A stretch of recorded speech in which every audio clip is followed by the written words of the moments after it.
जमादार, राहणार उदगाव, तालुका शिरोळ, जिल्हा कोल्हापूर. सुन्नत जमातुल मुस्लिमीन जामा मस्जिद ट्रस्ट उदगाव याचा मी सभासद आहे.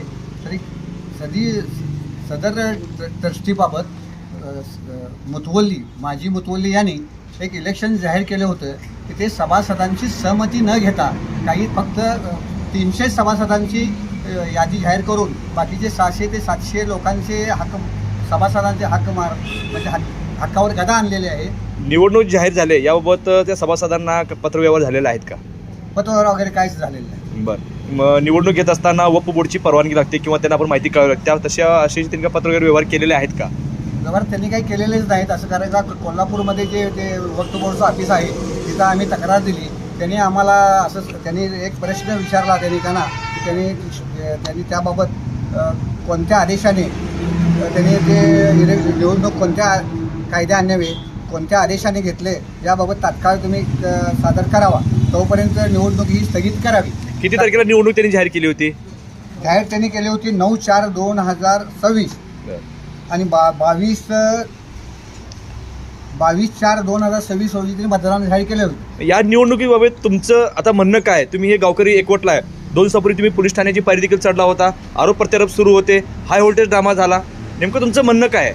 म्हणणं काय की आमच्या शर्यत कुराण आणि हदीस या शर्यतीमध्ये इलेक्शन लावणे हा कुठला कायदा आणि मजकूर हेच म्हणजे संकल्पनाच नाही आहे. तरी जमातीच्या सर्व सभासदांना विश्वासात घेऊन आणि सभासदांच्या सहमतीने ट्रस्टी नियुक्त व्हावे. सगळ्यांचा हक्काच्या प्रमाणे सर्वांना सांगून जनरल मिटिंगा घेऊन त्यांनी ट्रस्टी नियुक्त करायला केले पाहिजे होते. ते न करता परत त्यांनी 10 ते जे त्यांनी कार्यकाळ त्यांचे आहेत त्या कार्यकाळामध्ये त्यांनी कोणत्याही जमातीच्या जनरल मिटिंग घेऊन त्यांनी कधी सभासदांना हिशोब किंवा हे काही दावलेलं नाहीत.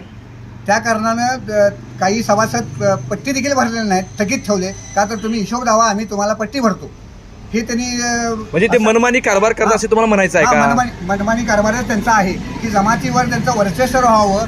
आम्हीच फक्त त्यांच्यावर जमातीवर दबाव टाकून सगळ्या सभासदांच्या वरती आम्हीच सांगतो. आम्ही सगळ्या राजकीय नेत्यांना देखील असं वाटावं की आम्ही सगळ्या समाजाचा मालकच आहे. त्या पद्धतीने त्यांनी एका राजकीय नेत्यांना देखील त्यांनी असं सपोर्ट करायचं की समाजाला कुठलाही म्हणजे विचार किंवा मिटिंग घेऊन समाजाचा सपोर्ट देतो असं काही त्यांनी मिटिंग कधीही घेतलेलं नाहीत. आणि समाजाच्या सर्व सभासदांना विचारून कुठल्या राजकीय नेत्यांना सपोर्ट केलेला नाहीत. आपल्या मनमानीपणाने मुस्लिम समाजाचा पाठिंबा आहे असं त्यांनी जे सांगत होते ते मुस्लिम समाजाच्या काही सभासदांना ते म्हणजे त्यांच्या हक्कावर गदा येत होती आणि त्यांची काही कामं होत होती, त्यामुळे अडथळा होत होता की त्यांनी जाऊन दुसऱ्या कुठल्याही पक्षाकडनं जर करता एकाने आमचं काम करा असं म्हटलं की एकाने त्यांनी त्या ट्रस्टीनं तुमच्या सगळ्या समाजाचा पाठिंबा त्या पक्षाकडे दिला होता, तिथंच जाऊन त्यांच्याकडे काम करून घ्या असं काही सभासदांना अडचणी येत होत्या. त्यासाठी आपण आमच्या समाजाच्या मुस्लिम धर्माच्या कुराण आणि हदीसच्या अनुषंगाने ही खरं म्हणजे इलेक्शन न घेता हात उचलून किंवा चिठ्ठ्या टाकून म्हणजे यापूर्वीचे जे तुमचे चेअरमन असतील किंवा मुतोले असतील त्यांनी नागरिकांच्या म्हणजे समाजाच्या समस्या सोडवण्यासाठी त्यांनी अपूर्ण राहिले आहेत, म्हणजे समस्या सोडवल्या नाहीत त्यांनी, असं तुम्हाला म्हणायचं आहे? आमच्या असं चेअरमन असं म्हणतात की आम्ही काही तक्रार दिल्या की आमच्याकडे तुम्ही तक्रार देत नाही, तुम्हाला काय करायचं ते करा, असंही त्यांची भाषा आहे.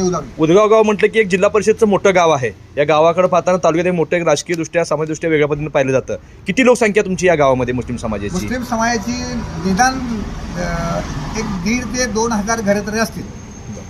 त्यापैकी आम्ही सभासद ह्या आपल्या मस्जिदीची किती मस्जिद आहेत गावामध्ये? 3 मस्जिद ट्रस्टला नोंद आहेत. आणि किती सभासद आहेत? 800 ते 750 ते 800 पर्यंत 900 पर्यंत तरी असू शकतात. म्हणजे लोकसंख्येच्या निम्मे सभासद आहेत. असे आहे. मुस्लिम समाजाच्या फक्त स्त्री ह्यामध्ये सभासद नसत्या, त्यामुळं ते फक्त पुरुषांचं जे 18 वर्षाच्या पुढे असतील त्यांचंच फक्त सभासद हा नोंद आपल्या समाजात होऊ शकतो. 2 दिवसापूर्वी पोलीस स्टेशनला दोन्ही गटाचे तुम्ही लोक सामील होता. काय घडलं पोलीस स्टेशनला? काय गुन्हा दाखल केला? काय चर्चा झाली? काय काही मध्यस्थीने तुमचा हा तोडगा काढण्याचा प्रयत्न केला? काय घडलं असं पोलीस स्टेशनला? तोडगा काढण्याचा प्रयत्न केला, परंतु त्यांचं कृत्यच त्या पद्धतीने ट्रस्टी हेच पोलीस स्टेशनला गेल्यामुळं की आमच्या समाजाचं मनच दुखवलं गेलं की हे जे काही जबाबदार असतात हे देवाच्या घरचं काम असल्यासारखं आहे, समविचारी पद्धतीने केलं पाहिजे. पण ते ट्रस्टी जर करता पोलीस स्टेशन आणि जे लोक जर मध्यस्थी करायला मिटवण्यासाठी येतात त्या लोकांच्यावरच हात जर उचलत असतील तर त्याच लोकांच्यावर अन्याय करत असताना त्यांनी स्वतः ट्रस्टी आणि त्या निवडणूक अधिकारी जो बोगस बनवलेला आहे त्या निवडणूक अधिकाऱ्याला घेऊन पोलीस स्टेशनला तक्रार दिली. त्याबरोबर गुन्हा घडलेला आहे आणि त्यांच्यावर अट्रॉसिटी लागू म्हणजे असा गुन्हा दाखल झालेला आहे पोलीस स्टेशनमध्ये. दाखल झालेला आहे. झालेला आहे. त्याबाबतचं पत्र तुम्हाला मिळाले काय दाखल झालेले किंवा एफ आय आर कॉपी तुम्हाला मिळालेली आहे? एफआयआर पावती जे गुन्हा म्हणजे त्यांनी जे दिलेलं आहे त्यांना ते एफआयआर पावती मिळाली. ठीक आहे. आता निवडणूक तात्पुरती स्थगित करण्यात आलेली आहे वक्फ बोर्डच्या अनुषंगाने, बरोबर? आता बरोबर. तुमचं पुढचं पाऊल काय आहे?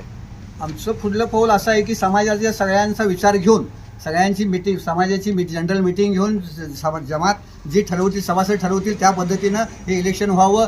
म्हणजे राजकारण विरहित हे इलेक्शन व्हावं असं तुम्हाला म्हणणं आहे का? राजकारण न घेता आणि मतदान न होता हात वर करून किंवा एखादी चिठ्ठ्या टाकून प्रत्येक मस्जिदाची 10 चिठ्ठ्या टाकावं आणि त्यातल्या एका मुलाच्या वतीनं त्या चिठ्ठ्या उचलून त्यातले ट्रस्टी पारदर्शकपणे निवडणूक व्हावी असं तुमचं म्हणणं आहे. हा बरं. समाजाच्या वतीने एक दुर्दैवी घटना असं सांगावं असं वाटतंय की समाजाचा सभासद 2025 ते 26 ही पट्टी भरलेली होती. त्याच्या वडिलांची पट्टी तुम्ही यादीमध्ये नाव का नाही आलं हे विचारणा करायला गेल्यानंतर जो निवडणूक अधिकारी जे आहेत अकबर हुसेन जमादार हे बोगस निवडणूक अधिकारी निवड केलेलं असल्यामुळे त्यांनी कुठलीही माहिती तू मला कोण विचारणार तर तुझ्या वडिलाला पाठवून देतो. वडील जो विचारायला गेला होता तेव्हा म्हटलं वडील माझे बीपीचे वगैरे घरात झोपलेले आहेत तर तुम्ही यादीमध्ये नाव काय आलं नाही ते विचारून जरा येतो का. तर तो बी पत्रकारच आहे एका प्रकाराचा. पण तो विचारत असताना तू मला कोण विचारणार असं विचारलं तर त्या सभासदानं असं विचारणा केली की तुम्ही कोण, तुमच्याकडे लेटर काय आहे, तुम्हाला कोण नियुक्ती केल्याबाबत तुम्ही हे अधिकार लावा. त्याबद्दल त्यांच्यामध्ये तक्रार झाली आणि त्यामध्ये भांडण होऊन तो पोलीस स्टेशनमध्ये गुन्हा दाखल झाला. किती लोकांच्यावर गुन्हे दाखल करण्यात आलेले आहेत? ती एकट्यावर दाखल केलेला एकानेच फिर्याद दिली, 4 वरती गुन्हा दाखल झाला. त्यांना नोटीस वगैरे दिलेली आहे किंवा अटक केली होती काय असं काय? अटक काय झालेलं नाही. समजच्या नोटिसा बहुतेक दिलेल्या असतील असं मला पोलीस स्टेशन